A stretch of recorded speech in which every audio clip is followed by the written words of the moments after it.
Approchez, approchez.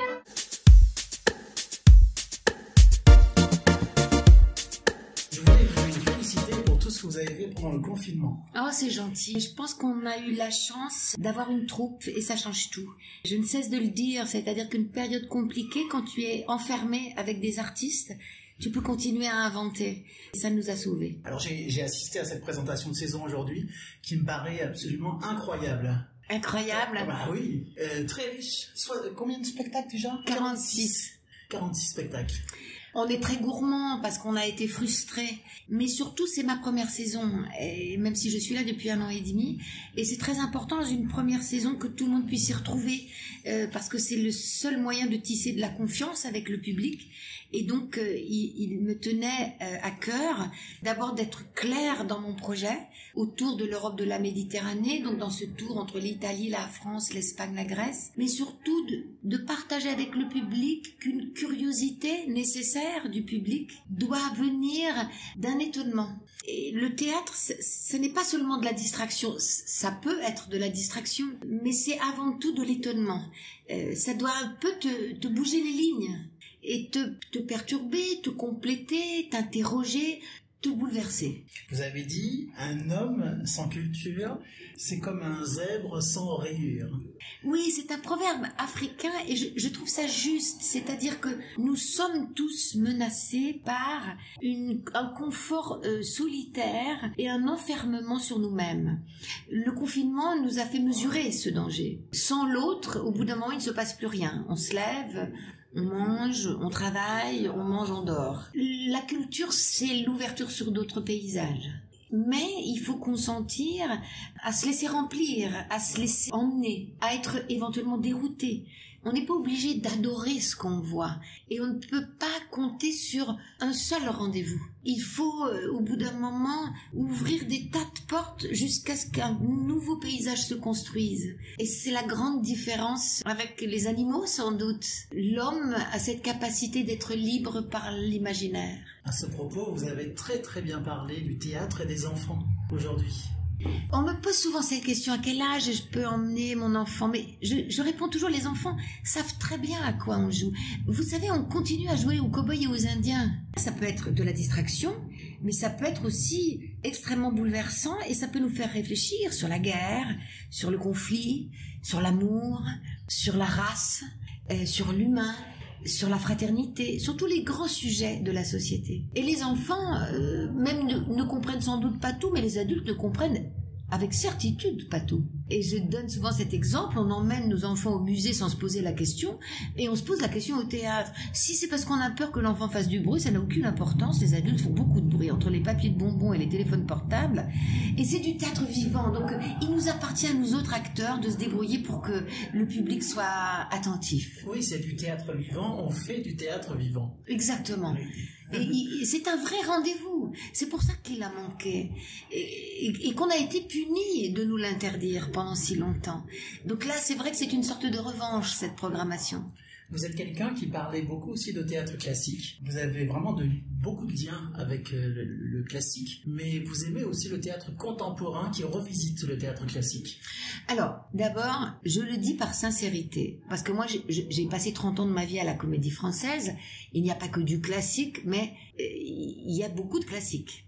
Et moi, c'est un peu mon école. Et j'en comprends la modernité. D'ailleurs, parce que si les textes sont toujours rejoués aujourd'hui, c'est qu'ils nous parlent toujours autant. Hein. Et Voltaire a cru qu'il allait passer à la postérité, mais les textes de Voltaire sont pas du tout ce qu'on joue. Je ne suis pas sûre que Goldoni, que je viens de mettre en scène, pensait qu'il passerait à la postérité.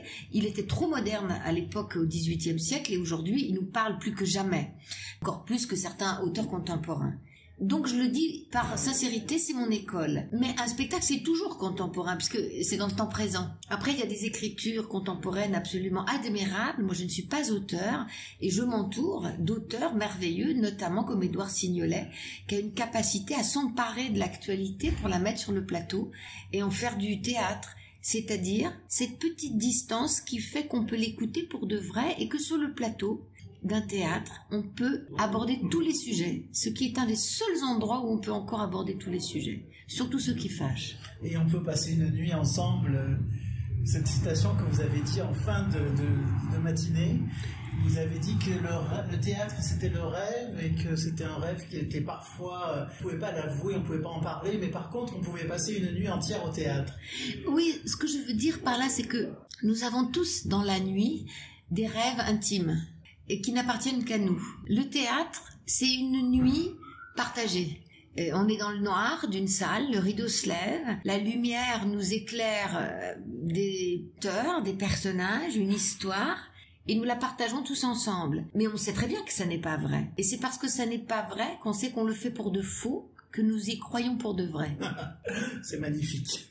Est-ce que vous pouvez me parler du fil rouge de cette prochaine saison? Le fil rouge, très sincèrement, il est autour de l'Europe, de la Méditerranée, parce que c'est très important pour moi dans cette première saison de poser les pierres de ce projet. Après, on sera beaucoup sur le répertoire classique, mais pas seulement, parce que parler du grand répertoire, c'est aussi parler du répertoire contemporain. Avant qu'il devienne le grand répertoire, il a été contemporain, hein, le répertoire. Donc, mais on ira en Grèce avec Médée de Sénèque, et en Italie avec le Bérénice de Racine, tout en étant en France. On sera avec Lorca en Espagne, on sera avec Goldoni en Italie, et donc je pense que c'est important peut-être de laisser le dialogue de l'Afrique du Nord à Marseille et de nous concentrer ici à Nice sur nos proches voisins et dans cette utopie à laquelle moi j'adhère beaucoup, qui serait l'Europe. Une Europe fraternelle qui s'enorgueillirait de ses différences. À propos de Goldoni, vous avez été peut-être un des seuls théâtres en France à réouvrir le 19 mai avec une création.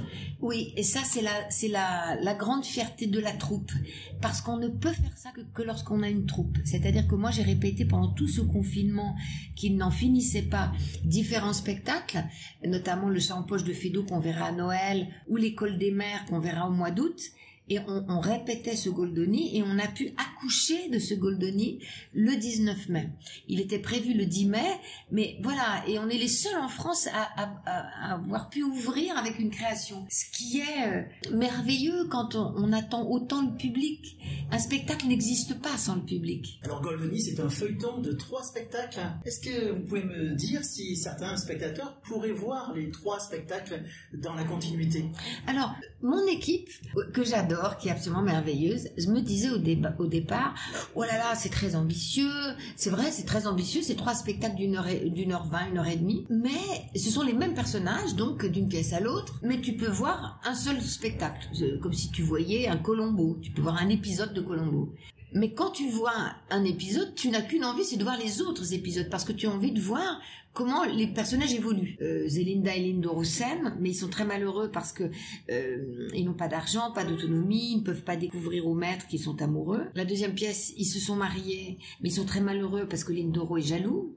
Et la troisième pièce, ils ont hérité, mais ils sont très malheureux parce que Zelinda pense que comme il n'est plus jaloux, il ne l'aime plus. Donc c'est notre incapacité à atteindre le Graal que serait le bonheur. C'est incroyablement vrai, c'est incroyablement drôle, et ce qui me rassure et me fait plaisir, c'est qu'en fait le public, les premières réservations qu'il a fait, c'est sur les 3 épisodes. Ah oui.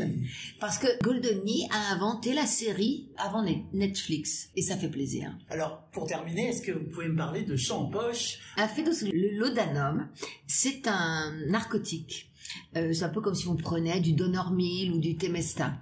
Et Feydeau, qui est mort de la syphilis d'ailleurs, a été enfermé dans un asile psychiatrique les dernières années de sa vie.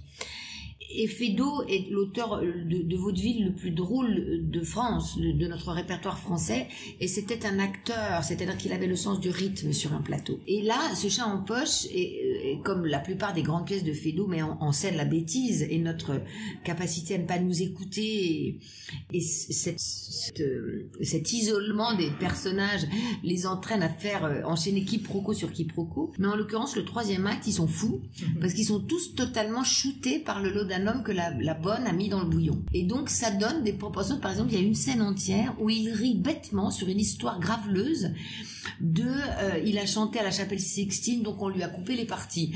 Et ce qui est vraiment d'une grossièreté confondante, stupide, mais comme on est capable nous-mêmes tous de se vautrer à un moment donné dans la bêtise sur une mauvaise blague, qui ne fait rire que nous, et ça dure 1 scène et demie. Et ça, je n'ai jamais vu ça ailleurs dans le répertoire de faire l'apologie à ce point-là de la bêtise. C'est admirable. Et joué par la troupe du Théâtre National de Nice. Absolument. Donc il y a 6 acteurs en résidence qui sont dans la troupe, qui sont extraordinaires.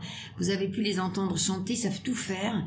Ils s'entendent merveilleusement bien et cette complicité, elle est sensible dans une programmation, dans une distribution.